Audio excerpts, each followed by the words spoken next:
অনেক অনেক কাল আগের কথা। নীল দিগন্তের কোল ঘেঁষে গড়ে ওঠা এক নিভৃত পল্লী, যার নাম ছিল আশরাফপুর। সেই গ্রামের এক প্রান্তে জীর্ণ এক কুটিরে বাস করত ইসমাইল নামের এক কাঠুরে। ইসমাইল ছিল কঠোর পরিশ্রমী এবং সৎ হৃদয়ের মানুষ। তার অর্ধাঙ্গিনী ছিল অত্যন্ত ধৈর্যশীলা ও পরহেজগার এক নারী, যার নাম আমিনা। তাদের সংসারে ছিল দুটি ছোট সন্তান, যাদের মুখপানে চেয়েই ইসমাইল জীবনের সব দুঃখ ভুলে যেত।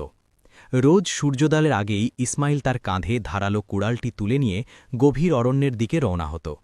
সারা দিন হাড়ভাঙা খাটুনি শেষে কাঠের বোঝা মাথায় করে মাইল পথ পাড়ি দিয়ে শহরের বাজারে তা বিক্রি করত। সেই সামান্য রোজগার দিয়ে কোনো মতে চলত তাদের অভাবের সংসার।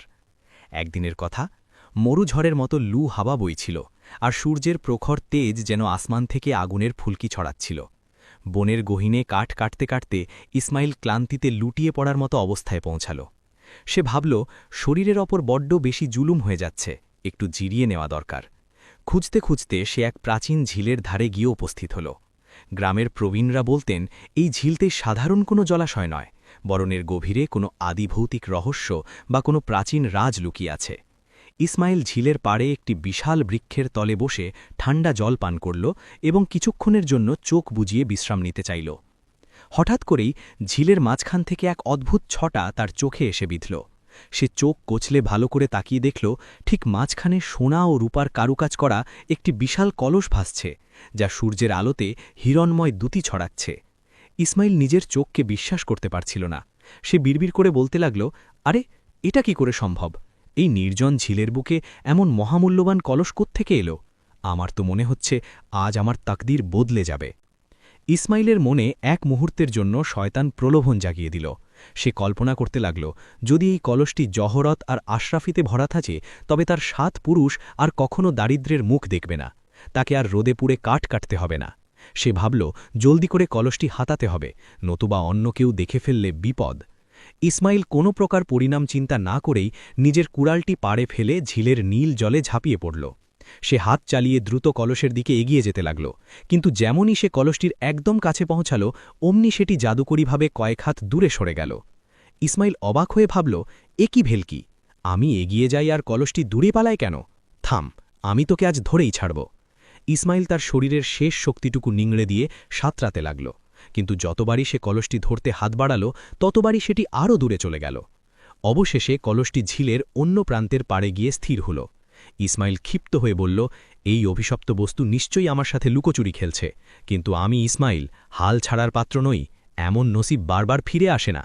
সে পুনরায় সর্বশক্তিতে সাঁতরাতে শুরু করল এবং এবার কলসটির একেবারে ঘাড়ের কাছে পৌঁছে গেল। কিন্তু যখনই সে কলসটি জাপটে ধরতে গেল, চারপাশ থেকে ঘন কালো কুয়াশার চাদর তাকে ঘিরে ধরল।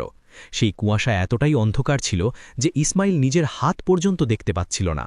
সে আতঙ্কিত হয়ে চিৎকার করতে লাগল, আরে, এটা কি হচ্ছে? আমার দেহ কেন অবশ হয়ে কুয়াশায় মিশে যাচ্ছে? হে আল্লাহ, আমাকে রক্ষা করো, এই কলসটি তো দেখছি শয়তানের ফাঁদ, আমাকে বাঁচাও কেউ, আমি মরতে চাই না, আমাকে আমার বাচ্চাদের কাছে ফিরে যেতে দাও। হঠাৎ চারদিকে এক তীব্র জ্যোতি ছড়িয়ে পড়ল, যার প্রখরতায় আসমান জমিন সাদা হয়ে গেল। পরক্ষণেই সবকিছু নিস্তব্ধ। ইসমাইল আর সেই স্বর্ণকলস দুজনেই মহাকাশে মিলিয়ে গেল। ঝিলের জল এমন শান্ত হয়ে গেল যেন সেখানে কয়েক মুহূর্ত আগেও কোনো প্রাণের অস্তিত্ব ছিল না। এভাবে পূর্ণ ১ মাস সময় অতিক্রান্ত হয়ে গেল। আমিনা তার শূন্য কুটিরে জায়নামাজে বসে কেবল চোখের জল ফেলত। তার ছোট বাচ্চা দুটিও তাদের মায়ের কান্না দেখে ভয়ার্থ স্বরে ডুকরে কেঁদে উঠত। ঘরে একদানা শস্য অবশিষ্ট ছিল না। আমিনা প্রতিবেশীদের কাছে হাত পেতে ঋণ নিয়ে কোনোমতে সন্তানদের মুখের আহার জোগাড় করত। সে বিলাপ করে বলত, হে মালিক, আমি এখন কি করি? আমার স্বামী নিখোঁজ হওয়া তো ১ মাস হয়ে গেল। আমি ভেবেছিলাম হয়তো অন্য কোনো বসতিতে কাজের খোঁজে গেছেন, কিন্তু আজ এতদিন পরও তো তার কোনো সংবাদ মিলল না। এখন আমায় নিজেই তাকে খুঁজে বের করতে পথে নামতে হবে। আল্লাহ জানেন তিনি কোন হালতে কোথায় আছেন। আমিনাকার বাচ্চাদেরকে দয়াবান এক প্রতিবেশীর হেফাজতে রেখে ইসমাইলের খোঁজে বেরিয়ে পড়ল। সে সরাসরি সেই গহীন বনের দিকেই পা বাড়াল, কারণ সে জানত ইসমাইল এই পথেই প্রতিদিন জীবিকার সন্ধানে যেত। সে মনে মনে বলল, তিনি তো এই জঙ্গলেই কাঠ কাটার কাজ করতেন, হয়তো বনের কোনো লতা পাতায় বা পাথরে তার কোনো চিহ্ন খুঁজে পাব। আমিনা দুর্গম জঙ্গল পাড়ি দিয়ে এগোতে লাগল। কাটা ভরা ঝোপ তার পোশাকে আঁচড় কাটছিল, কিন্তু সে থামল না। কিছুক্ষণ পর সে সেই রহস্যময় ঝিলের পাড়ে গিয়ে উপস্থিত হল। গ্রামের প্রবীণরা বলতেন, এই ঝিলটি সাধারণ কোনো জলাশয় নয়, বরং এর গভীরে কোনো আদিভৌতিক রহস্য বা কোনো প্রাচীন রাজ লুকিয়ে আছে। ইসমাইল ঝিলের পাড়ে একটি বিশাল বৃক্ষের তলে বসে ঠান্ডা জল পান করল এবং কিছুক্ষণের জন্য চোখ বুজিয়ে বিশ্রাম নিতে চাইল। এমন সময় পেছন থেকে এক গম্ভীর অথচ মায়াবী কণ্ঠস্বর ভেসে এলো, বেটি। আমিনা চমকে উঠে ঘুরে দেখল শ্বেত শুভ্র বসন পরিহিত এক নুরানি চেহারার বৃদ্ধ দরবেশ দাঁড়িয়ে আছেন, তার দীর্ঘ সাদা দাড়ি এবং হাতে একটি খোদাই করা লাঠি। দরবেশ নরম স্বরে জিজ্ঞেস করলেন, হে মা, তোমার অন্তরে এত অশান্তি কেন? এই জনমানবহীন বিপদসংকুল অরণ্যে তুমি একা কি করছ? আমিনা কাতর স্বরে বলল, হে হুজুর, আমার স্বামী নিখোঁজ। আজ 1 মাস হতে চলল, তিনি আর ঘরমুখ হননি। আজই ঝিলের পাড়ে কেবল তার এই কুড়ালটি খুঁজে পেয়েছি।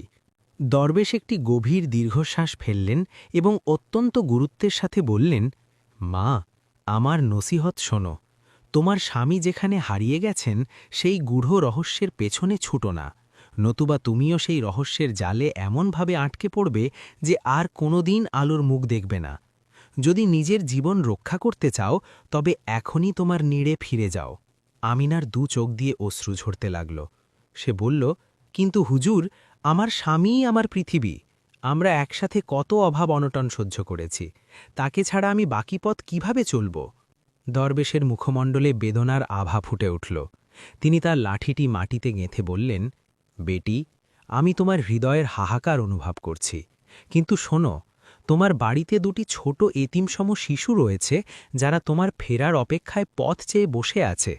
তাদের ভবিষ্যতের কথা ভাবো। তুমিও যদি এখানে হারিয়ে যাও তবে তাদের দেখাশোনা কে করবে? এই স্থানটি অভিশপ্ত ও অনিরাপদ। তুমি এখনই ফিরে যাও। আমিনা দরবেশের কথা শুনল, কিন্তু কোনো পাল্টা জবাব দিল না। সে নিভৃতে তার গ্রামের পথে ফিরল ঠিকই, কিন্তু তার মনে প্রশ্নের ঢেউ আছড়ে পড়ছিল। তবে সন্তানদের মায়ার টানে সে আপাতত নিজেকে সামলে নিল। কয়েকদিনের ব্যবধানে আশরাফপুর গ্রামে এক অদ্ভুত আলোচনা ছড়িয়ে পড়ল। আরে ভাই, শুনছিস? কাঠুরে ইসমাইল তো শুধু একা নয়, এখন তো গ্রামের পুরুষেরা একের পর এক উধাও বলে যাচ্ছে। এমন আজব ঘটনা তো কখনো শুনিনি। অন্য একজন গ্রামবাসী সায় দিয়ে বলল, হ্যাঁ রে, ঠিক বলেছিস। ইসমাইল তো ছিল বড্ড নেক মানুষ। তার ভাগ্যে এমন কি ঘটল যে কোনো হদিশই মিলল না?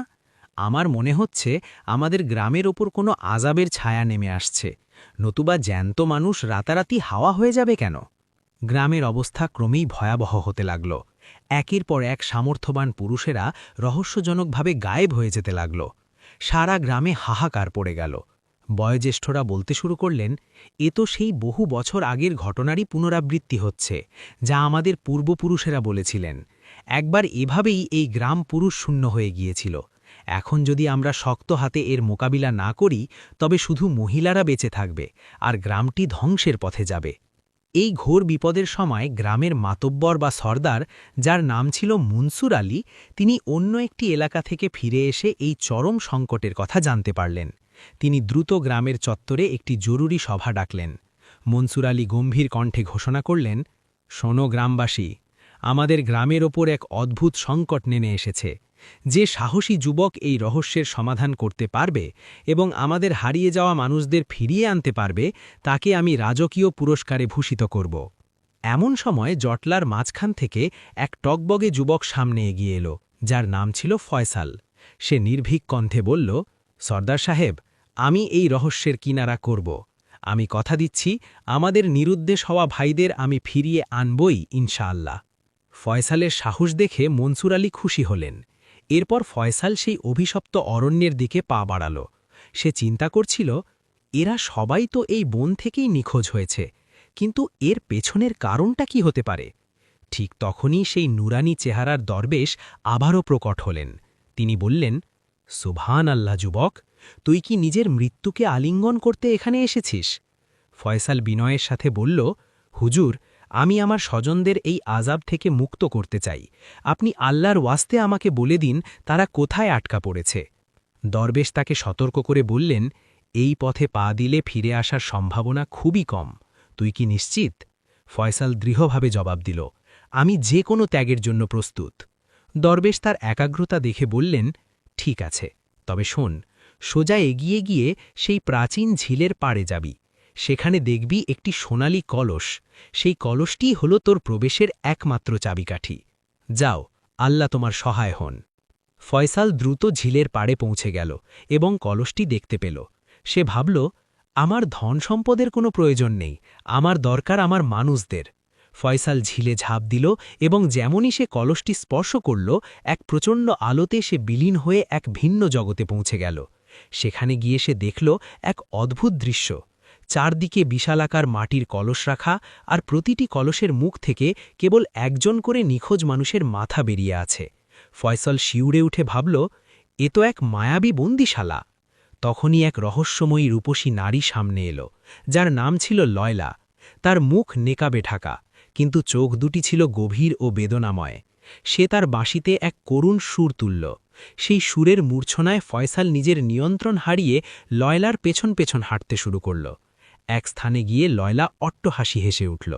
ফয়সাল কোনোমতে নিজেকে সামলে বলল, তুমি কেন এই নিরপরাধ মানুষদের এভাবে কলসে বন্দি করে রেখেছ? এদের অপরাধ কি? লয়লা তার জীবনের করুণ কাহিনী শোনাল। সে ছিল সেই গ্রামেরই একটি অভিশপ্ত প্রথার বলি, যেখানে কন্যা সন্তান জন্ম নেওয়াকে অভিশাপ মনে করা হতো। তার বাবা তার জন্মের খবর 4 বছর লুকিয়ে রেখেছিলেন, কিন্তু সমাজ যখন জানতে পারল, তখন তাকে জীবন্ত একটি কলসে বন্দি করে ঝিলে ভাসিয়ে দেওয়া হয়েছিল। তার মা তাকে বাঁচাতে গিয়ে প্রাণ হারিয়েছিলেন। সেই সময় দরবেশ তাকে বিশেষ ক্ষমতা দিয়ে উদ্ধার করেছিলেন, কিন্তু অপমান ও ক্ষোভে লয়লা প্রতিশোধপরায়ণ হয়ে ওঠে। সে সিদ্ধান্ত নেয় যে পৃথিবীর সব পুরুষকে সে নিশ্চিহ্ন করে দেবে। ফয়সাল লয়লার কথা শুনে ব্যথিত হল এবং বলল, লয়লা, তোমার সাথে যা হয়েছে তা চরম অন্যায়, কিন্তু নিরপরাধ মানুষের উপর প্রতিশোধ নেওয়া তো সমাধান নয়। তুমি তোমার এই নিয়ামত বা ক্ষমতা ভালো কাজে লাগাতে পারতে। লয়লা চোখের জল ফেলে বলল, আমি এখন এক জাদুর বন্ধনে আটকে গেছি। এই মানুষদের মুক্তি দিতে হলে একজনের প্রাণ বিসর্জন দিতে হবে। ফয়সাল এক মুহূর্ত দেরি না করে বলল, যদি আমার জীবনের বিনিময়ে পুরো গ্রামবাসী মুক্তি পায়, তবে আমি প্রস্তুত। ফয়সাল লয়লার কোমর থেকে খঞ্জরটি ছিনিয়ে নিয়ে নিজের গলায় চালিয়ে দিল।